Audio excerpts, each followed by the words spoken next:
Welcome back to Craftsman David. If you're like most people, you use your kitchen chairs every day and sometimes you're a little hard on them by tilting back, which is kind of hard on all the glue joints underneath, and they start to break on you. First you'll notice the pieces start to pull apart and the glue joints will come apart. And that can usually be fixed pretty easily. Just scrape the old glue off, re-glue it, stick it back together, throw a clamp on it overnight, and you can fix that problem. But when chairs get old enough and you use them long enough, eventually it doesn't just break by pulling the glue joint apart, it actually snaps the piece, which is what's happened here. This chair has this middle rung here that is snapped, and also this back rung, and those pieces need to be remade in order to fix this chair. So that's what we're going to do today. The first step in remaking pieces for a chair like this is to figure out the type of wood. This is an oak chair. I can tell just by looking at it because I work with oak a lot. It's from my mom's farmhouse, so I'll use my oak scraps from other projects to make my pieces. Then I'll turn it upside down, and I need to measure how big of blanks I'm going to need. So in this piece in the middle, this center ball is the thickest part, and that is just under 2 inches in diameter. So I need to glue up a stack of wood that's 2 inches thick to turn that piece out of it. Let me take a few more measurements, then we'll head over to the wood rack.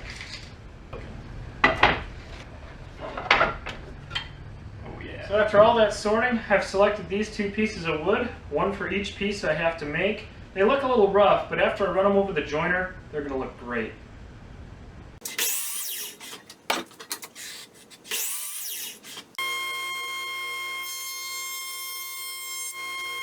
Well folks, how's that for a difference? This ugly looking wood turns into that with just 2 swipes on the jointer. So awesome.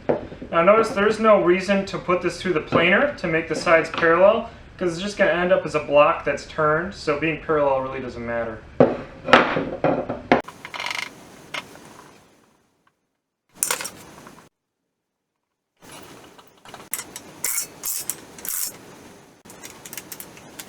Now we'll just let both blanks dry overnight. After mounting those square blanks to the lathe, the first task is to make them round, so I'm just going back and forth to turn this block into a cylinder. And because the piece is longer than my tool rest, I gotta move it down to shave the end. Now that my blank is getting much more round, I'm going to turn the speed up on the lathe because it'll cut faster, it'll cut smoother, and I'm not worried about the balance issue as much anymore.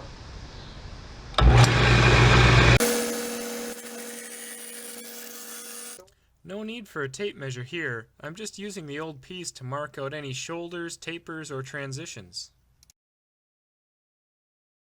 And now the fun thing about a lathe is to get these marks to go all the way around. I'm just going to hold my pencil against them, spin the lathe, and suddenly I have a mark that goes all the way around.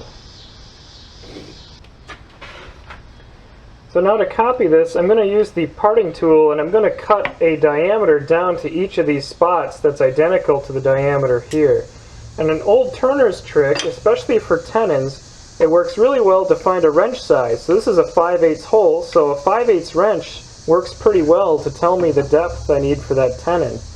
And then the same thing with the middle, a 3/4 inch wrench fits on here all the way down to this shoulder, so I can use that all the way here. Now for the center, I didn't have a big enough wrench to go in the center, so I'm just going to use my calipers. I'm going to take that measurement off the center, I'm going to lock the calipers in place there, and that's what I'm going to use to try to get the measurement in the middle. So here I go using the parting tool to cut to the depth, and then I'll use the wrenches to check to see if I'm deep enough. You'll notice here that I'm starting at the tailstock end, and that's because I don't want to cut off the wood where it's driving my piece. That would cause it to flex a lot more. Here I'm cutting a shoulder just before the ball starts. After I have that the right depth, I can just connect the dots with the gouge and make a cylinder all the way across. A skew chisel makes the cylinder a little smoother. Next I'm going to match the diameter of the center to this one, and I'll carve it up to there. Afraid of the pointed jaws on the calipers catching the wood, so you'll see me stopping the lathe every time I take a depth measurement. I am beginning to form the ball here, first roughing it, then cutting the shoulder on the opposite side, and then continuing to rough it down, and eventually free-forming it into the ball, just sort of estimating what it looks like. Notice in my line of sight I have the old piece underneath the lathe, which helps me visualize it. And the near side tenon is formed exactly the same way. First rough with the gouge, then smooth with the skew chisel. You'll notice I didn't quite get the ball as large and wide as the one on the original piece, but that's okay. It's going to blend in just fine, and to tell you the truth, I'm not that picky. Lathes make you really appreciate the power when sanding. It's so easy to move through the grits. And of course, because the lathe turns this way, we're going to want to sand on the underside so that if it catches, it throws it that way. And I took the tool rust out of the way because you don't want to have anything in your way when you're sanding.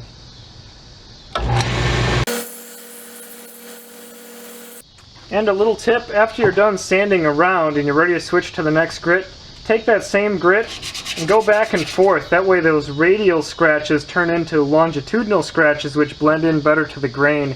And they help you work through the grits faster without having any visible marks in the end.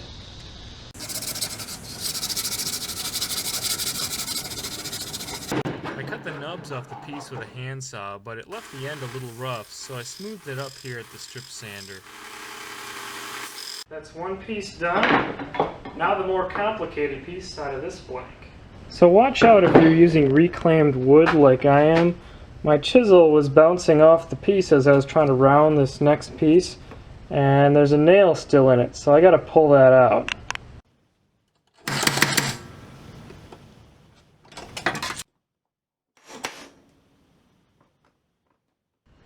Ah, finally. Have a look at that little ripper. Now that that's resolved, it's back to the lathe. Even though this piece is more complicated, it's formed using the exact same techniques. Here I'm forming the little decorative feature on each side of the ball. And this second piece looks like a rather respectable copy of the original. It's not perfect, my turning skills could come a little bit more, and I think I need to keep my tools a little sharper because right here I have a big gouge on this one right here, and I solved that by just sanding it into the surrounding wood, but you can definitely feel that there's a divot. My hope is when I install this I'll keep that down so that nobody will see it. Down here in the finishing room I'm ready to start working on my pieces. I'm going to apply finish before assembly, so I've got my tenons covered with painter's tape. That way I don't interfere with that glue joint when I put finish on. And unfortunately I had a nail hole show up on this piece, so I'm going to take care of that with some wood filler. I want to put a stain on these pieces so that they match the rest of the chair. And I've tried a couple of stains I had on hand that were close. I decided that this golden oak stain right here looks closest to the rest of the chair. And I like to put my stains on just with a cloth or a shop towel. And for a top coat, I'm going to apply 2 coats of polyurethane. That'll protect it nicely. So before I can reassemble, I have to get all the pieces ready. And this piece here that I had to remake, the tenon broke off inside the hole, so I have to find a way to dig this material out. And I'm going to start by getting this nail. There we go. So I got the nail out. So it doesn't look like I'm going to be able to dig this material out of this joint. The glue is still holding it pretty strong. So my big concern about re-drilling this the same size as the tenon is that my drill could wander off course, and then if I break some chunks loose I'll end up with a big wallowed out hole that I can't get the tenon to make a good glue joint because it's too loose. So I'm going to try to drill this with a smaller drill bit, and again I'm going to use this other piece to kind of help me with the angle. It's about like that, and I'm just going to, by feel, try to go down, get the majority of this material out. I've got here a carving chisel that's rounded, which should help me scrape along that curvature a little better, so I'll try that.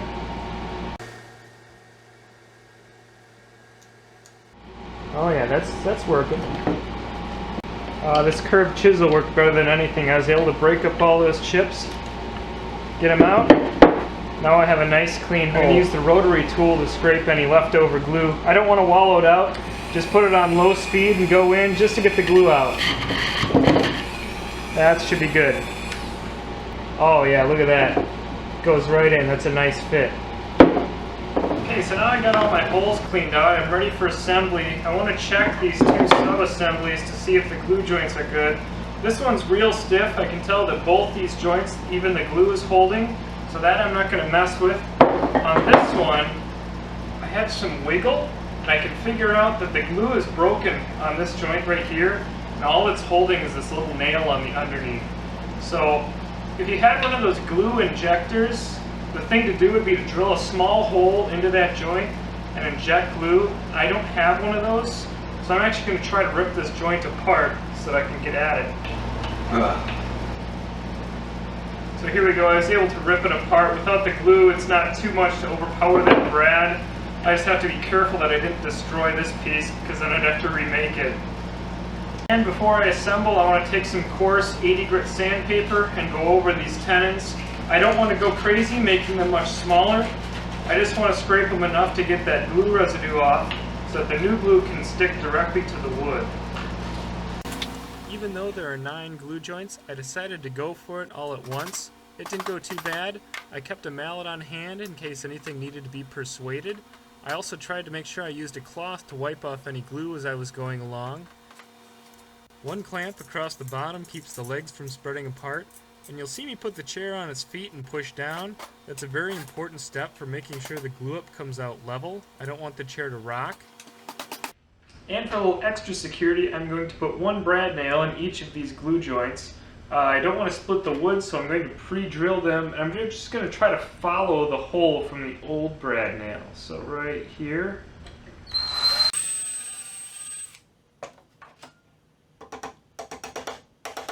And here's the finished chair. I think that these new pieces blend very nicely with the existing. And at this point, you could make the case for refinishing the entire chair. But in this case, I don't want to ruin the rustic look of this old farm chair, so I'm going to leave it just like this. Here you go, Mom. Thank you for watching this episode of Craftsman David. If you enjoyed this episode, please click subscribe so you'll be notified when I put out future videos. Till next time, see you later.